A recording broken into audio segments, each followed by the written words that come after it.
This podcast is for a mature audience and may be viewed as inappropriate or insensitive to some. Listener discretion is advised. The intention is to share conversation of like and unlike-minded individuals as they try to be the best them they can be in a life full of challenges, searching for love, acceptance, and positivity. Call 669-241-1422 and share yourself or catch up with Sweet Baby J for an anonymous face-to-face interview.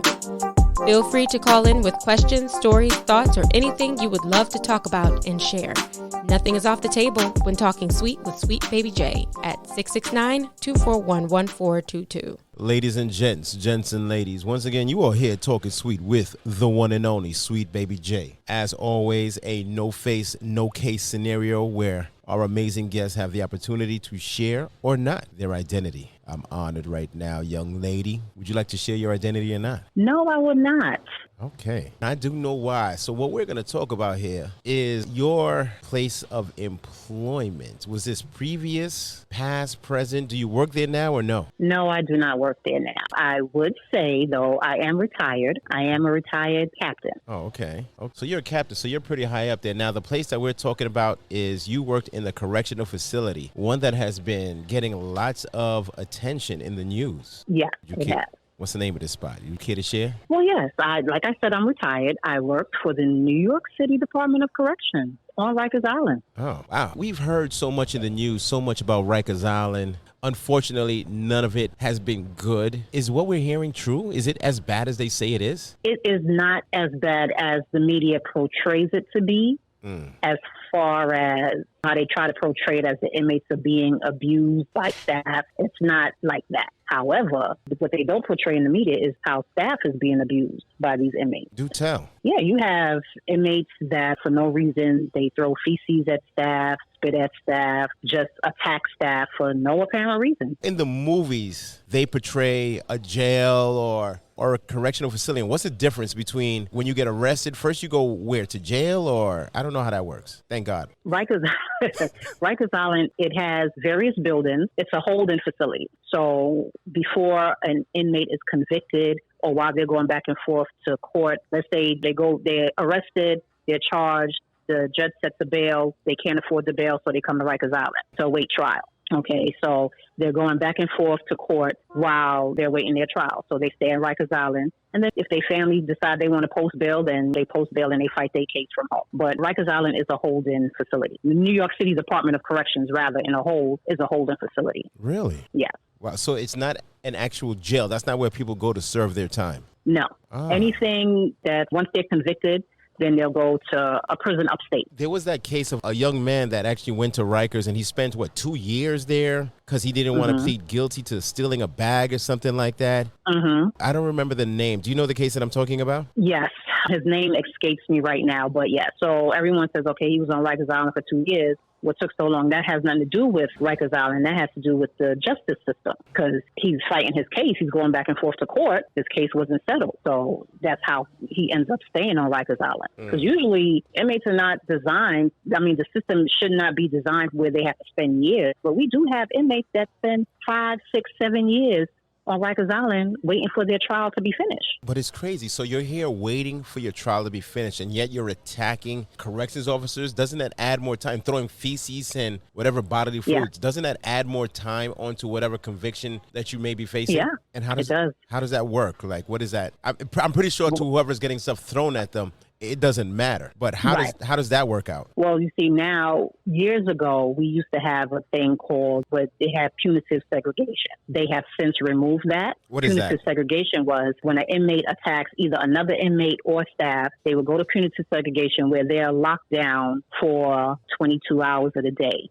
Right? They're locked in their cell. They get to come out to take a shower. They get to come out to have their recreation time. But for the most part, they stay in their cell. They're removed from general population. Since within the last couple of years, we've had all these inmate advocates that came and said that's inhumane treatment. And so they did away with the punitive segregation. And since then, the crime against staff has gone up because now there's no consequence for their actions. Except for time added and Apparently, these people are not caring because they're not afraid of the time. Exactly. They're not afraid of the time because it's like, okay, so your time's added, still nothing's going to happen to them right then and there while they're on Rikers Island. Nothing's going to happen. Is there ever a case of they may receive an extra whooping from a corrections officer or anything like that?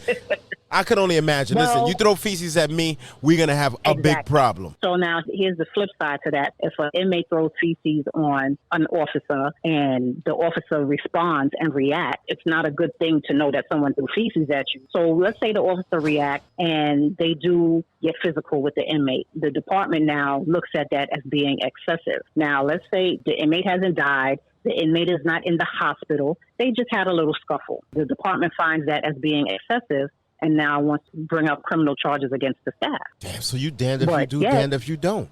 Exactly. And then when we took this job, we didn't come on the job to be assaulted by inmates. That's not what we're there for. We're there for care, custody, and control. But they have taken away control from us as staff. We have no control. As a matter of but fact, they still want us to care for them. It sounds like the inmates are the ones with all the control. Absolutely. I hear that even the buildings, inmates can just pull doors open and things of the sort. Yeah. So even the maintenance of the building is just not to par. Exactly. Yeah. Maintenance is down. Yeah. Inmates could go in and out their cell as they please. Really? And there's no regulation that the corrections officers can do about this? No. For the most part, if it's an officer that can reason with the inmates, but even then it's like, okay, how much reasoning can you do? Because you have some staff that can reason with the inmates and get them to comply with the basic rules. But then you have some that can't. Yeah. It's a hard job, very hard. Not just because of that, but also, and I'm just talking about things that I hear, the hours. What are the hours like? Now the hours have gotten crazier because now we're short-staffed because you do have a lot of people retiring because the things are getting so bad. Nobody goes to work to be assaulted and stuff like that. So those that can retire are leaving. And I could tell you, in the time that I left to now, we left in droves. Everybody, like every day, you was hearing somebody retiring. Nobody's staying around. Usually at a time, years ago, you would have people stay on and do 25, 30 years. No. Now, if you're 20 years in and you could leave, people are leaving. So you have those that are leaving, that are retiring. Then you have those that have been assaulted and are out sick, still haven't been able to return. And then you have general sickness. Things happen to people in life. You have staff that have cancer that has to be out from work, staff that had children that's out from work, stuff like that. So we're very short-staffed. This is a job that's great for benefits, why people take it. But correct. The flip side, the abuse that they have to go through. Correct. Yeah. It's just not sounding like it's worth it. It's only now within the last 5 years that things have gotten this bad because it wasn't always this bad because I loved the job. Don't get me wrong. I love working for the Department of Corrections. I did. I really did. Because we had the control of the inmates. We weren't abusive. They were there. The inmates knew that they were there for committing a crime out on the street and they had to stay behind bars. We gave them what they were supposed to have, what they were entitled to, their minimum basic standards and stuff like that. And it was good. But then, like as I said, when you had all these advocates come in and they started making decisions for the department on the behalf of the inmates, they gave the inmates more rights than staff. And that's why we're in the position that we're in now. In the past, I've done interviews with different amazing people sharing their journey. One I did was with a gentleman that did 8.5 years in jail for a crime that he said he did not do. Okay. Is this something that you hear a lot? People that said they didn't do it and it sounds believable, or is it a matter of everybody in jail didn't do it? Well, of course, you do have that where we was like, okay, everybody come to jail said they didn't do it. But we do know after working some years and you start talking to people, you talk to the inmates and you can look at their case and you can say, okay, nah, he didn't do it. He really did not do it. But that's not for us to determine. That's for him to fight with his lawyers and whatever evidence they have out there. But no, we've had people, I've encountered inmates that actually did not do it. And, after some time, they were found not guilty. And we did have some that had to do some time. But we take everybody, well, at least I take everybody at their own accord. You treat each person as a human. I talk to the inmates and I see each person as a human, absolutely, because they are. One thing I learned growing up in the city, growing up in Brooklyn, a lot of the inmates that I encountered are people that I grew up with, around the way. Have you ever seen a family member or a friend like, yo, what are you doing here? Not a family member, but a couple of friends, yeah. A couple of friends, yes. Can you Not any family. Can you give them an extra Twinkie or something? Or can you show any No. kind of preferential treatment? No. And that's the thing. When they came in behind those bars and they saw me and I saw them, they knew this is my job. This is my livelihood. So they didn't do anything to jeopardize my livelihood. And I gave this what they were entitled to, but they know they can't get anything extra. Yeah, you ain't lying. So another interview I did was with a young lady that was a corrections officer.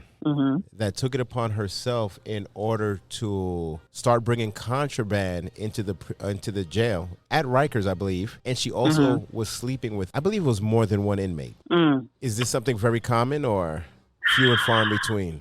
I would hate to say that that's very common, but I've heard situations where that happens, and I can't for the life of me understand how somebody could put themselves in that type of position. But when you bring contraband for inmates, you not only hurting yourself, you hurting your staff, your fellow officers, your fellow coworkers, because you don't know what that inmate is going to use that contraband for. But no matter what's, I don't know, couple noodles or something like that. I don't even know if that's contraband, but anything from outside that you bring for an inmate is considered contraband. I see these videos. I don't care what it is. You ain't lying. I see these videos of dudes in jail cooking up all kinds of prison gourmet food and taking are they allowed to have cell phones and stuff like that? Like, what's going on? These dudes got...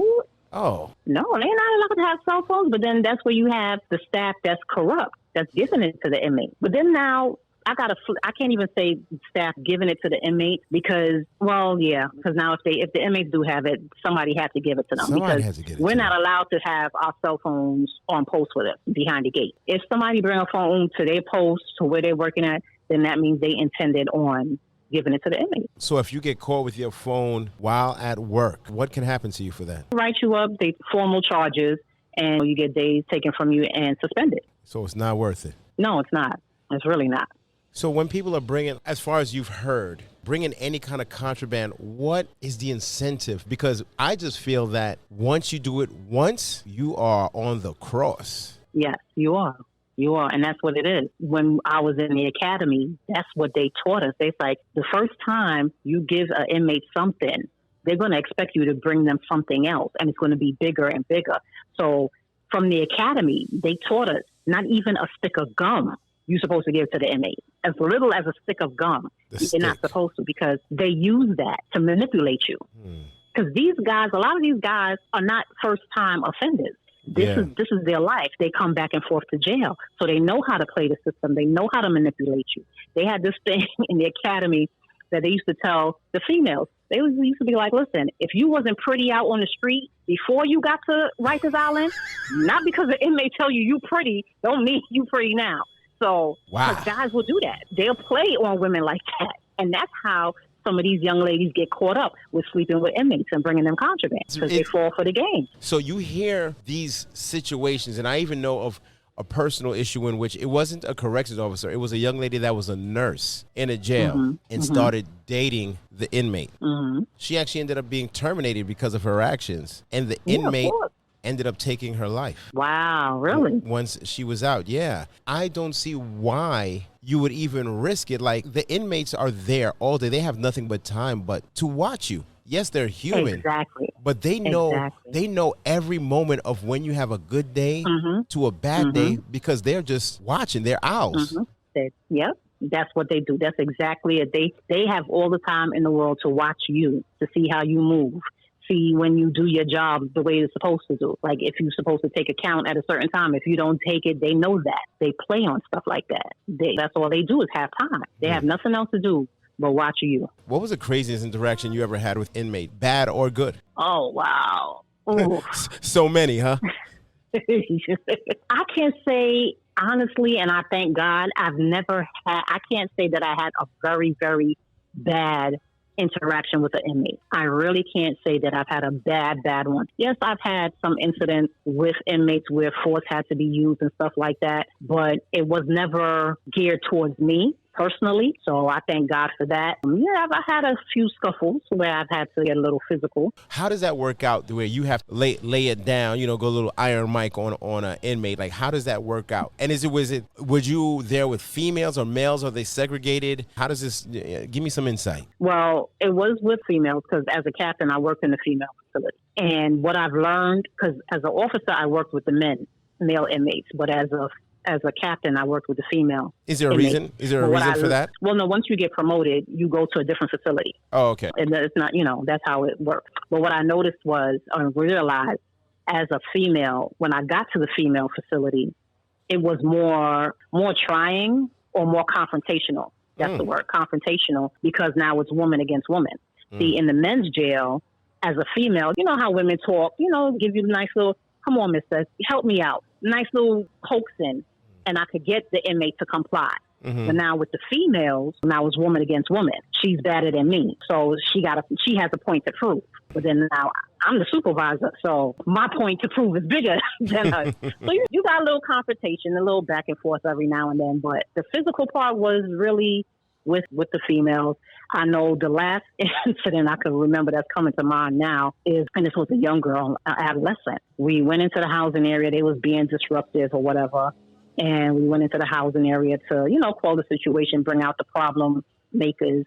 And while one set of staff was dealing with the initial problem, the other inmates started to get all riled up. Oh, y'all can't touch her. Leave her alone. What y'all doing? Yada, yada, yada. And they started to get loud and boisterous, and they tried to surround us like they was going to jump us. I remember one young lady, she turned around and she was like, oh, I'm going to spit in your face to one of my partners. And I remember when she said that, I grabbed her and I pushed her down on the table like, yo, if you spit, I promise you I'm going to break your neck. Oh, she was shit. like, oh, that's one thing for me. Spitting is the worst thing that anybody could do to me. And when she said that, that just did something to me.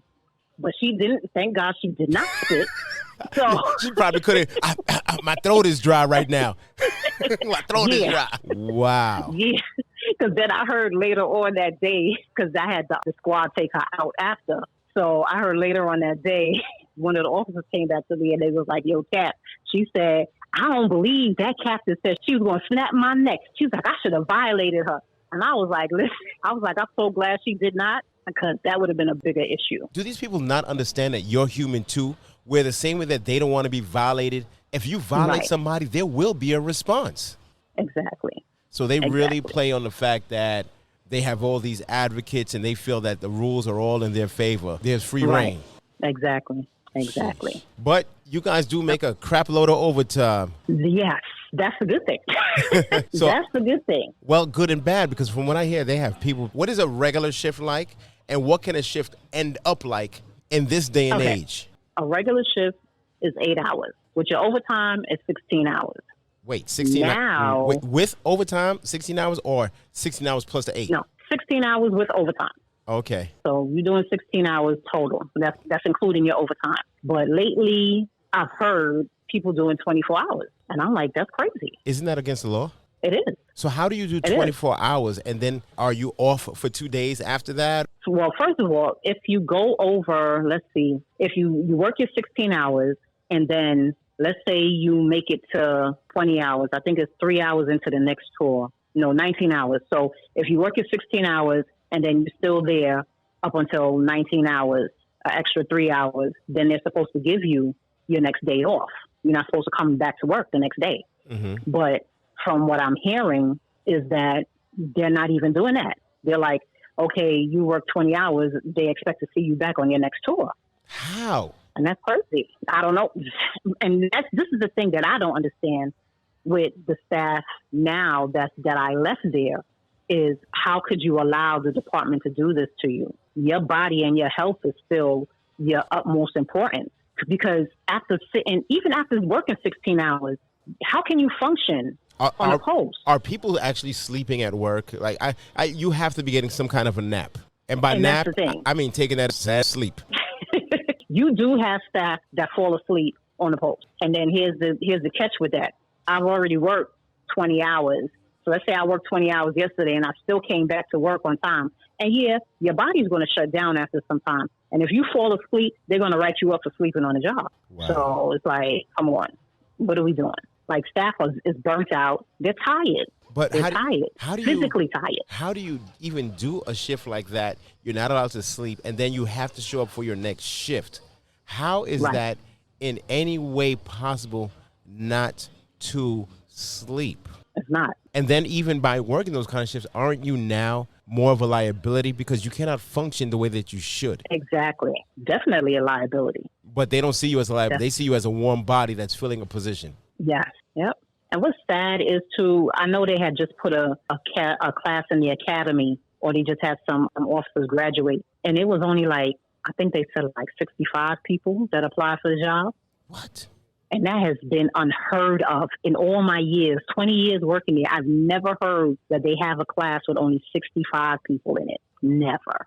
Wow, that's crazy. This is a city job, which means it should pay well, great benefits. But apparently now people are like, yo, it doesn't even sound worth it. No, it doesn't. Because nobody wants to come to work and be assaulted. Are they? And that's the thing. The inmates have all the rights. Are they increasing the pay? I mean, listen, I can go in and get assaulted. You know, it's okay. No feces, though. No spit, no bodily fluids. But just know an assault will be in return. But right, for that extra workout, I should be getting paid extra. You know, they're not paying nothing extra. I'll be going to work like Ric Flair, Macho Man Randy Savage, Ultimate Warrior every day. Oh, my goodness. There's no extra pay. No extra pay. So wow, 65 people.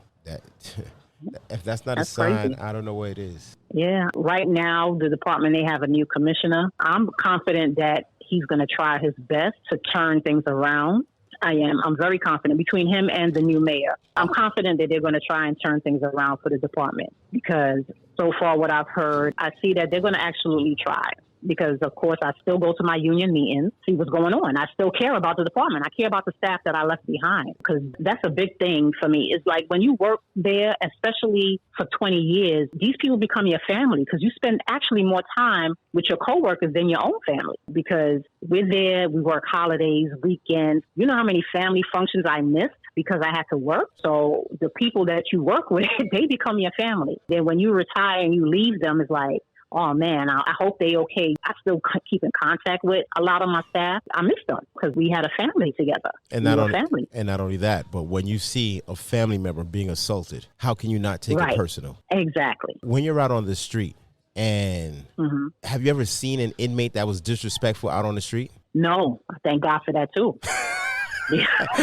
Remember when? Spit now, homie. Spit now. No, I've never had one of those situations. I've ran into inmates, yes, but all my interactions have been great. And that's because of the person who I am. I treat everybody like I want to be treated. You know, I'm not that person. And I know there's staff out there that treat inmates bad. They'll get what they're supposed to get. But I've never been that person to treat nobody bad. All my encounters have been good when I've met an inmate on the street. I've never had that issue. Corrections officers, they do get that permission to carry, right? Yes. You cannot carry while in the house. Is that correct? What do you mean? In the jail? Facility? Yeah, while in the facility. Right, no. But no. What's the reason for giving you that permission to carry when you're out? Because they know you encounter inmates on the street. And everybody's experience is not going to be that great. It's for your own protection out on the street. Have you ever heard of any situations in which someone had a negative interaction out on the street? No. Thank God. Yeah. No. Thank God. No. I could only imagine, man. It could go either way. Remember when you threw that dookie on me? Right. Exactly. Yeah. Oh, man. Mm-hmm. But no, I've never had no bad interaction. I could say thank God for that one. Ooh. What would you say to those new corrections officers that are coming into the system? What would you say to them? I would almost consider you an elder since you retired, but what would you say to them and how you can maneuver in order to reach your 20? Because I think this is also a job where people are stepping away from it before they reach their years. Yeah, you do have people that's leaving before they reach their 20 years. If things weren't getting to the way they were, if they wasn't as bad as they are now, I probably would still be there. I probably would have did more than 20. But I was like, because the job became a liability for me because now if something was to happen and I reacted to the way that they didn't like, then I could lose my pension. I would lose everything. Yeah. And to me, that's not worth it. So I said, okay, my time is in. Let me go ahead. Let me bow out gracefully. And let me do my curtsy. Yes. So that way I could keep my pension. But my advice to staff now would be to be consistent, be fair, firm, and consistent. That's it. Inmates will respect that. They respect you. If you fair across the board, everybody gets the same treatment, and you consistent with what you do, they respect that. They really do. They respect that. So that's my thing. Be fair, firm, and consistent.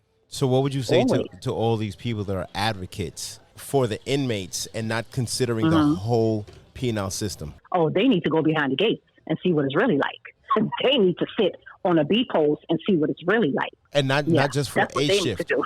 They need to do a month. Right, no.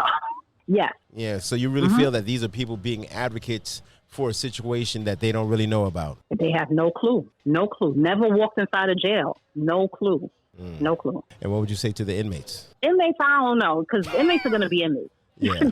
That's what they do. And us as staff, once we know that inmates are inmates, that's what they do. They're going to try to play you. They're going to try to play the system. That's what they do. And for the most part, they're criminals. I'm not going to say everybody, because you do have people that's wrongfully accused and there that's not supposed to be there. But for those that's supposed to be there, they're there because they're criminals. They did something wrong. That's their MO. I can't say nothing to the inmates except, how can I help you?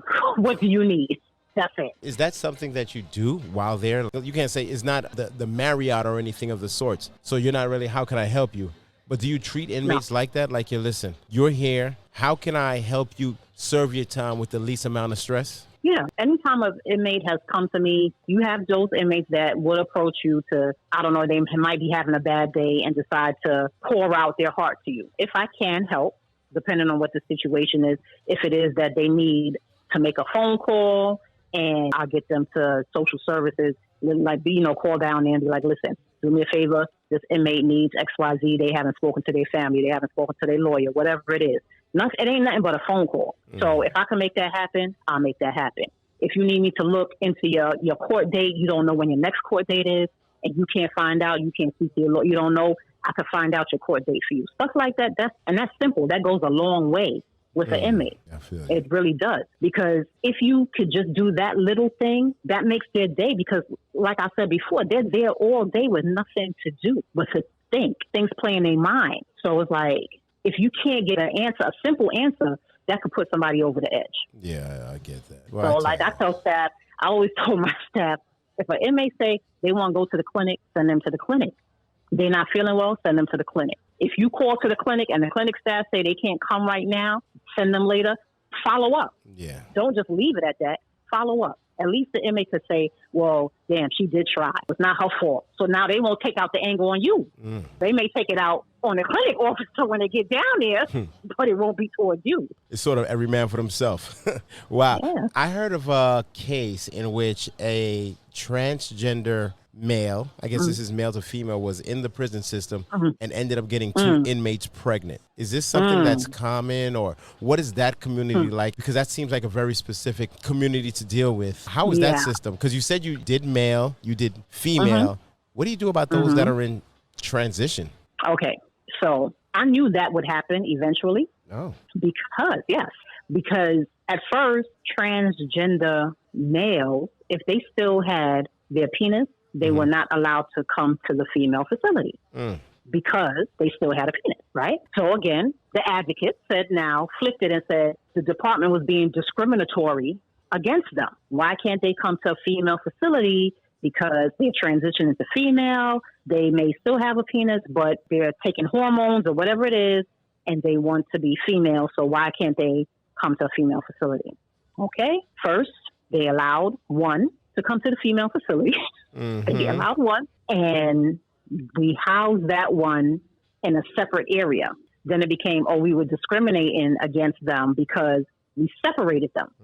Okay, so they brought more over, 2, 3. Now we had a whole housing area full of them, and then of course now we're being discriminatory because they're only by themselves, housed by themselves. Okay, so then they started sprinkling them through the rest of the building with the other females. We knew this was going to happen. Us as staff knew this was going to happen because you have one officer in a housing area with 50 inmates. There's no way, no how that one officer could see everything that's happening the whole time they're on that post. There's no way. And then especially if it's a male officer, the male officers are not allowed to go into the bathrooms in the female facility. They're not.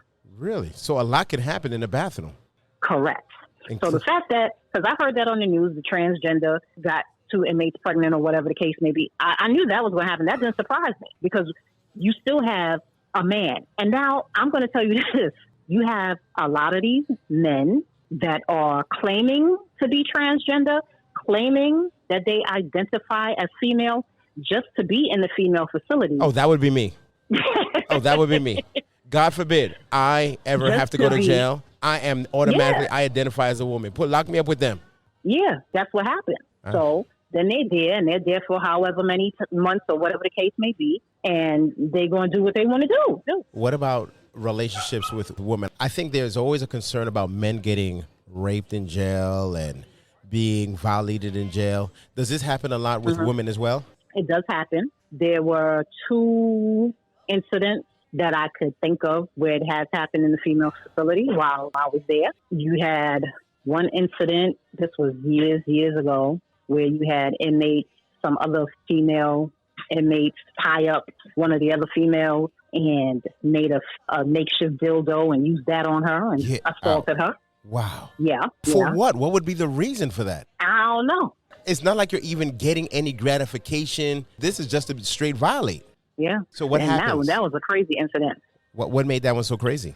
Because at that time, they did that. Whole housing area became a crime scene because of, you went and you looked in the cell and it's like, they really tied this chick up and they did what they did to her. And then it became, everybody was under spotlight. The officer was under spotlight. The captain was under spotlight. And it's like, come on. And that's another thing. The inmates, they did it at a particular time. They did it at breakfast time.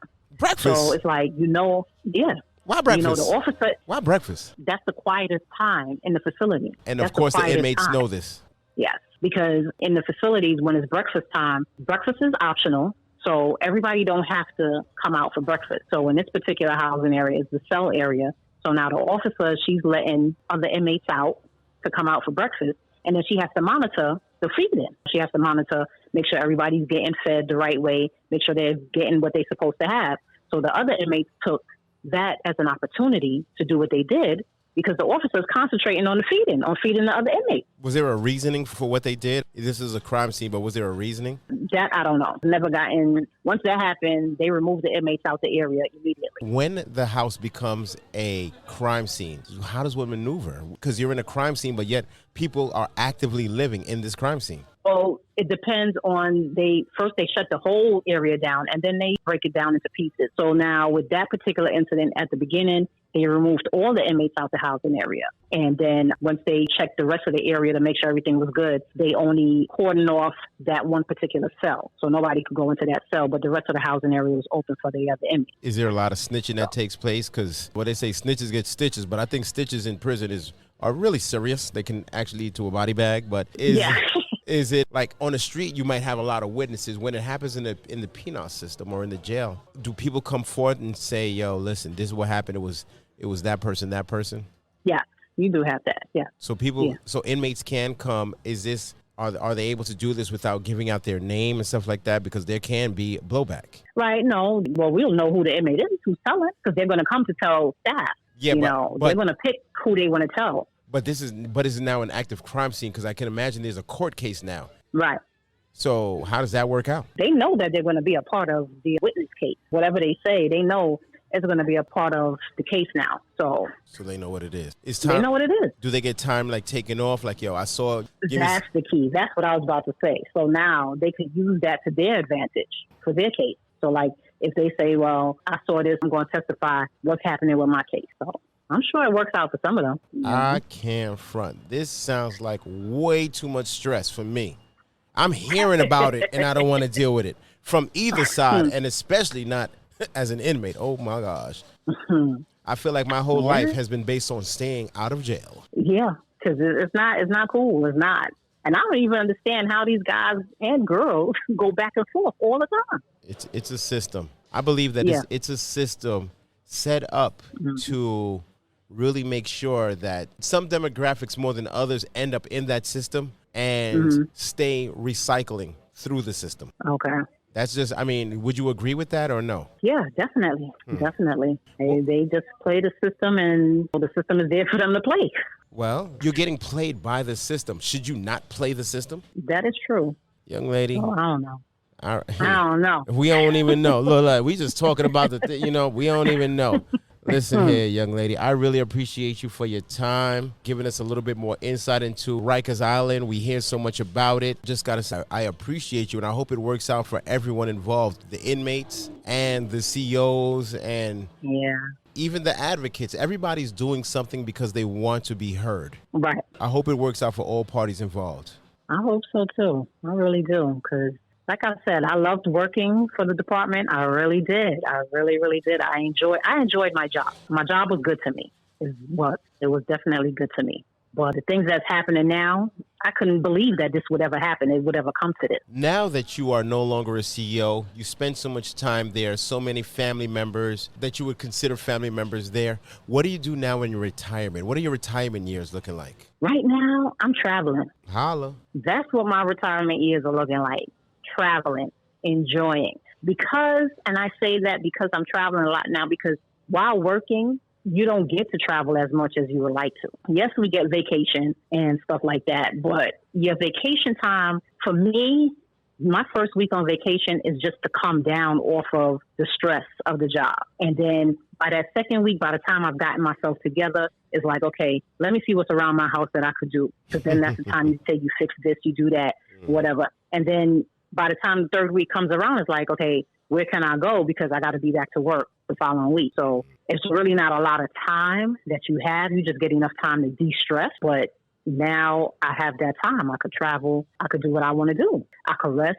I'm going to tell you, the first month of being retired, all I did was sleep. And I didn't realize that my body was so tired because you go to work every day, and it's just a level of stress that you have going to work for correction. You don't realize it until you don't have to do it. So like that first month, all I did was sleep. I got up, I slept. I did this, I slept. It was like my body had to rejuvenate itself. But other than that, I can say I want to let it be known that I did love my job. Okay. No matter what's going on, what people are saying now, I still love my job. And I'm not even going to lie to you. If they called me and said, come back, I probably would, but under certain circumstances. You talk about that you love the job. You talk about your life after the job. I need to know mentally and emotionally, would you consider yourself the same person before you started and all that you went through as when you left? And what do you think were the stressors or the beautiful parts that made you change as an individual, if you did? Okay, so no, I'm definitely not the same person, because when I started the job, I was 25. 20 years later, I'm 45. I have matured. Mentally, the job stresses you when it comes to management, I would say. Not only the inmate, but it's management as well. For the most part, that would stress you on this job, because, and it's not only now it's worse, but you still had years ago where things wasn't done fairly. It wasn't about the type of staff member you was, the type of officer or captain you was. It was about who you knew and who you didn't know. Friends. Yes, friends. And that brings animosity amongst the staff. That brings stress amongst your people, because you have staff that do the right thing, that come to work every day, that do their job. And then when they ask for a day off, they can't get it. But then you have the people that call out sick, ask for a day off every other week, and they get it. But then the one time you ask, you don't ever get it. So that stresses you. That puts stress on you. Yeah. When you have family issues, as the years went on, like I said, I started 25. There was really nothing going on in my life. But as the years go on, you have parents. Your parents get sick. You need time off. They're giving you a hard time to take it off. Stuff like that, just general life things happen. And because you can't get your basic needs, it causes stress on you. So that's another thing that they need to change, how they deal with the staff on a day-to-day basis. Because we're people too. We're human too. Exactly. And that's a big thing with the department too. The mental stress that they put on their staff as well. So, but like I said, I love the job. I did. And maybe I keep saying that because I love the people that I work with. And you care about them. Yes. They cared about you. Yeah. Yes. So you reciprocated it. Yeah. And apparently you cared about the inmates. Yes, absolutely. But if they spit on you, they can get a snap. Yeah, that's it. That's it. Truth be told, keep your bodily fluids to yourself and you could have an easy time. Right. Absolutely. Young lady, stay great. I appreciate you for your time. If you ever have anything you want to talk about, right here is your platform, Talkin Sweet, 669-241-1422, where you have the opportunity to share your truth, share your journey. You don't even have to give your name. Stay great. Thank you. Thank you for having me. So wait a minute. We're about to dive into this right here. So are you saying that while dudes be locked up, you know, when in the streets they all man, but when they're locked up, they do have their little guy girl or girl guy, I don't know. Some of them do. And then resort right back to being I am an all man when they get out? Mm-hmm. Wow. Because I'm going to say it like this. So if a guy goes to jail, right? He goes to jail. He got braids in his hair, right? Who braiding his hair? He goes to jail. Exactly. Every time she come on a visit to see him, his hair is freshly braided. Ooh. Who doing that? Yeah. Who doing that? And I'm not sitting between no man's legs and getting my hair done anything. Yeah. Putting that's where they be sitting, right between the legs. Putting and wax, their hair braided. wax on my head, on my edges. I'm good. Yeah. Mm-hmm. Man. Yep. Oh man, it's different for a female. It's just different because you know we just raised different. But exactly. How do these female relationships start out? Like, is it from what you know that they're just lonely and it's like, hey? Well, no, because remember, even though it's a female jail, you have the lesbians that come in because they're female. Mm-hmm. So if they're there, and you know. That's how a lot of inmate relationships start. You have the lesbian female come in and she's in the regular housing area with everybody else. We don't separate them. They run their game just like the dudes. Same thing. I see these dudes and they be like the pretty dudes, the dudes that are very feminine. How does that work? Mm-hmm. Are they out there, hey, excuse me? But then you have a dude that's like super masculine and say, yo, listen. They feel that they're not of that population because they're in jail and what's going on. And I also heard about this Fifi thing. What's a Fifi? A Fifi? Yeah, like they make a female, a sex toy out of a glove or something like that. Oh, I don't know. That's probably, I don't know, probably. I never heard of that. Oh, okay. Never heard of a Fifi. Okay. But I'm sure, listen, they make a sex toy out of anything. What have you heard of men making sex toys out of? Men don't usually, as far as I know, they don't make sex toys. It's the females that do that most. What do they do? What do they make it out of? See, that's the thing. Now, they'll get like steal stuff from the clinic, like those bandages. Gauze bandage or whatever. Or if somebody get hurt and they have a bandage, once they finish using it, they'll keep it. And they'll just wrap it around stuff. I don't know, maybe a magazine or something. Roll up the magazine, roll it up tight, and wrap the gauze around it or the ace bandage around it. Then put maybe some plastic over it. If they buy, what comes in plastic? Like cookies or something from a commissary that comes in plastic. They'll wrap that around it. And, you know, they're very creative, though. I can tell you, inmates are very creative. Yo, I wish you could see my jaw right now. My jaw has hit the ground. Yo, we done now. We done. On that note, we done. That's about it.